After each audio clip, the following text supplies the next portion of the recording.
Right now, sitting in an account with your name on it, there is probably tens of thousands of dollars, maybe hundreds of thousands, and the vast majority of Australians have almost no idea what is actually happening to it. We are talking about superannuation, and before you switch off because the word makes your eyes glaze over, hear me out. Because this single account will likely be the biggest pile of money you ever accumulate in your entire life. But here's the thing nobody tells you at school, at your first job, or even when you sign up for it. Superannuation is not just a savings account. It is an investment system. And if you do not understand how it works, you could be leaving tens of thousands or even hundreds of thousands of dollars on the table by the time you retire. This video is going to fix that. By the end, you will understand exactly what super is, how it grows, where the traps are, and the specific steps you can take today to make sure your super is actually working for you instead of quietly draining away. And as always, this is for educational purposes only and not financial advice. I am not your financial advisor. For advice specific to your situation, please see a licensed professional. Now, if you are like most Australians, your relationship with your super fund probably looks something like this. You started a job, HR handed you a form, you signed it without really reading it, and your super has been quietly ticking away in the background ever since, completely ignored. And that is not your fault, because from day one the super system is designed to be confusing. The paperwork is dense, the terminology is overwhelming, and nobody, not your employer, not your bank, not the government, is going out of their way to sit you down and explain how any of it actually works. Why? Because confusion is profitable. Every year, Australians collectively pay more than $30 billion in superannuation fees. $30 billion. And a big chunk of that goes to large funds and financial institutions that count on you never logging in, never questioning your investment option, and never shopping around.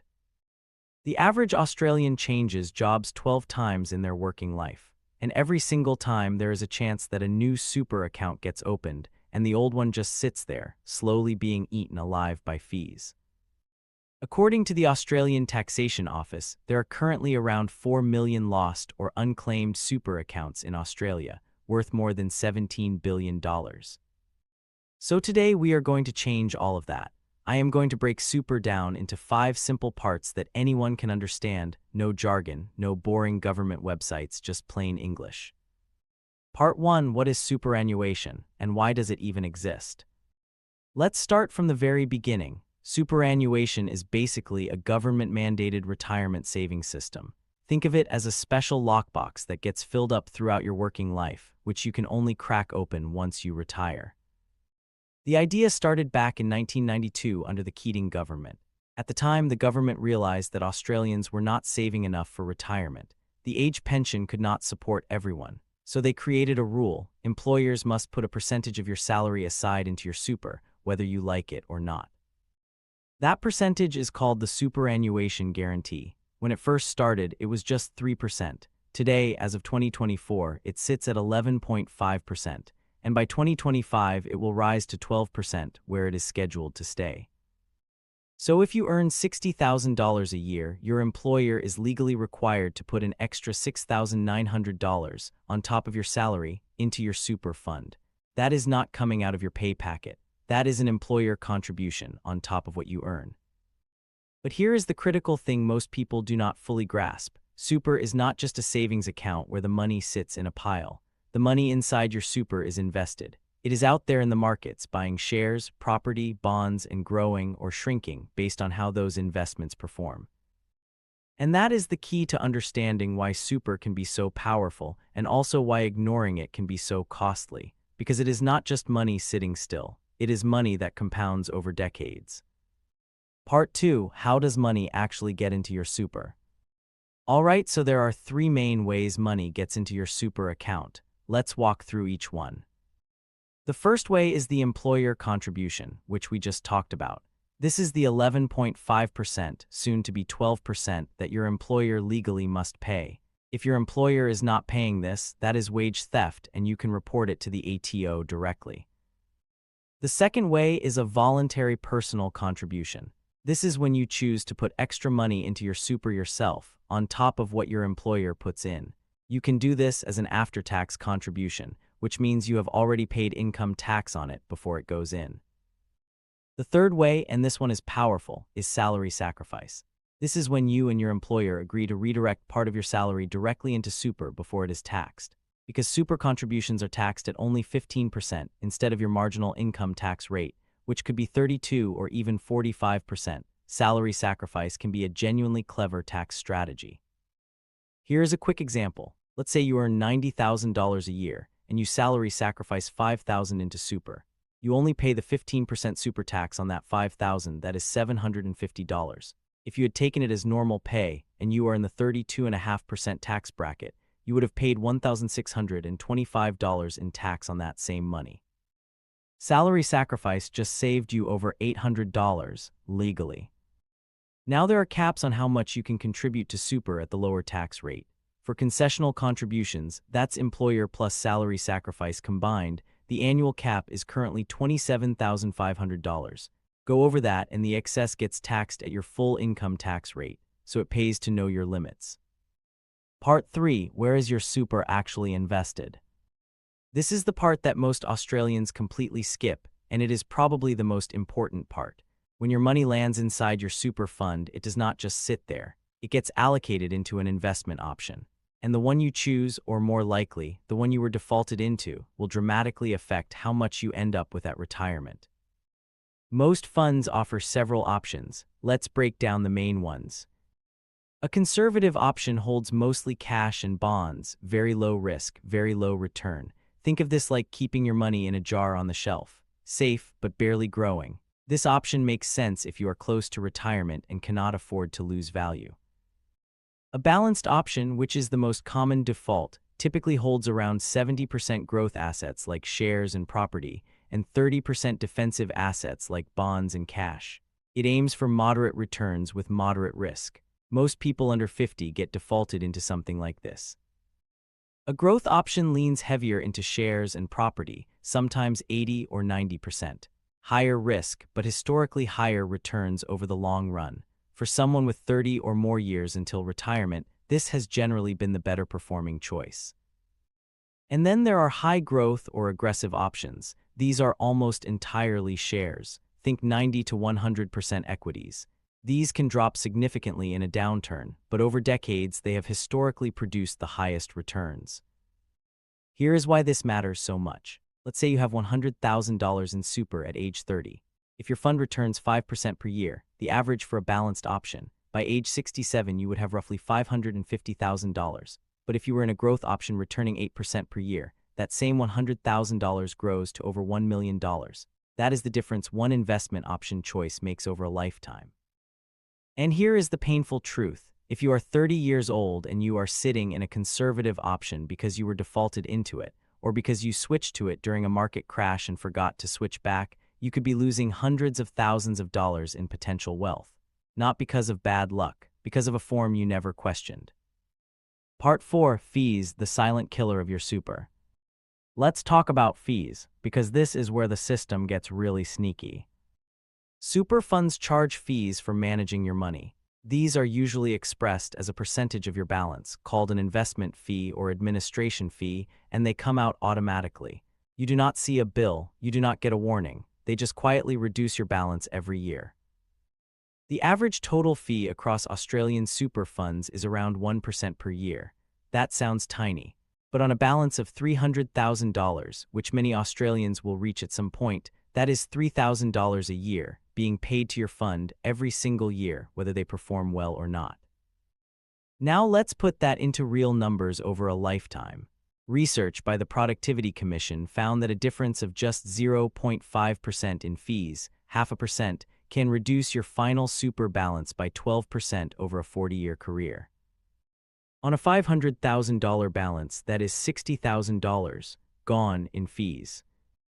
There are three main types of fees to know about. First, the administration fee. This is a flat fee, often between $2 and $5 per week, just for having an account. It does not matter if your balance is $10 or $100,000. You pay it regardless. Second, the investment fee. This is the percentage-based fee charged on top of your balance for managing your chosen investment option. It typically ranges from 0.2% to 1.3% depending on your fund and option. Third, performance fees. Some funds, particularly those that actively try to beat the market, charge an extra fee when they outperform a benchmark. This sounds fair, but here is the problem. Most actively managed funds do not consistently outperform low-cost index funds after fees are taken into account. The good news, low-fee super options exist. Many industry funds, like Australian Super, Host Plus, and Uni Super, offer index fund investment options with total fees as low as 0.1 to 0.2% per year. That is up to 10 times cheaper than some retail funds. You can compare super fund fees and performance for free on the government's Your Super Comparison tool at moneysmart.gov.au. There is genuinely no excuse not to check where your fund sits. Part 5. When can you actually access your super? Now for the big question everyone asks. When can I actually get my hands on this money? The basic answer is, you can access your super once you reach your preservation age and meet a condition of release. Your preservation age depends on when you were born. If you were born after 30 June 1964, your preservation age is 60. That means you cannot touch this money until you are at least 60, assuming you have also retired or have met another condition of release. Once you reach age 60 and retire, or turn 65 regardless of whether you retire, you can access your super completely tax-free. That is right. In most cases, every dollar you pull out of super after 60 is tax-free income. That is one of the most generous tax concessions in the Australian system. Between 60 and 64, if you have retired, you can also access it tax-free for most balances. But if you are still working, you can access it as a transition to retirement income stream, which has some restrictions on how much you can draw each year. Now there are some special circumstances where you can access super early. These include severe financial hardship, compassionate grounds such as medical expenses, terminal illness, a permanent disability, or if your super balance is under $200 and a fund is trying to transfer it. Outside of these specific situations, early access is not generally available, and trying to illegally access super early carries serious penalties. One more thing worth knowing, the total superannuation balance cap. As of 2024, if your total super balance exceeds $1.9 million, you lose the ability to make further non-concessional after-tax contributions. For most Australians, this is a very long way off, but it is worth knowing the rule exists. Alright, so we have covered a lot of ground. Let's pull it all together, and then I am going to give you 4 specific things you can do today, not next week, today. Here is the simple summary. Your super is a government-mandated retirement savings and investment system. Your employer puts in 11.5% of your salary every year. That money is invested in an option you choose or one you got defaulted into. It compounds over decades, and you cannot touch it until you retire. The 3 big levers you control are your investment option, your fees, and whether you have multiple accounts being eaten alive. Get those 3 things right, and you have done more for your retirement than 90% of Australians. Action Step 1. Find all your super accounts right now. Log in to mygov at my.gov.au and link your ATO account. In the ATO section, you will see every super account registered in your name. You might be surprised or horrified by what you find. If you have multiple accounts, consider consolidating them into one. You can do this directly through the ATO in your MyGov account or by contacting your preferred fund. Just make sure before you consolidate that you check whether any account has insurance attached to it, because closing an account can cancel that insurance. Action Step 2. Check your investment option. Log into your Super Funds app or website and find out what investment option your money is sitting in right now. If you are under 40 and you are in a conservative or cash option, switch. You have decades of compounding ahead of you. You can afford to take on more growth-oriented risk. Now, every fund and every person is different. Your risk tolerance, your timeline, and your broader financial situation all matter. That is why, if you are unsure what option suits you, speaking to a licensed financial advisor is genuinely worth it for a decision this big. Many industry super funds also offer free basic advice as a member benefit. Action Step 3. Check your fees. Go to moneysmart.gov.au and use the government's Your Super Comparison tool. Type in your fund. Check your total annual fee percentage. If it is above 0.6%, do your research, because there are likely comparable funds charging significantly less. Remember, fees compound just like returns do, but in the wrong direction. Every dollar you pay in fees is a dollar that is not growing for the next 20 or 30 years.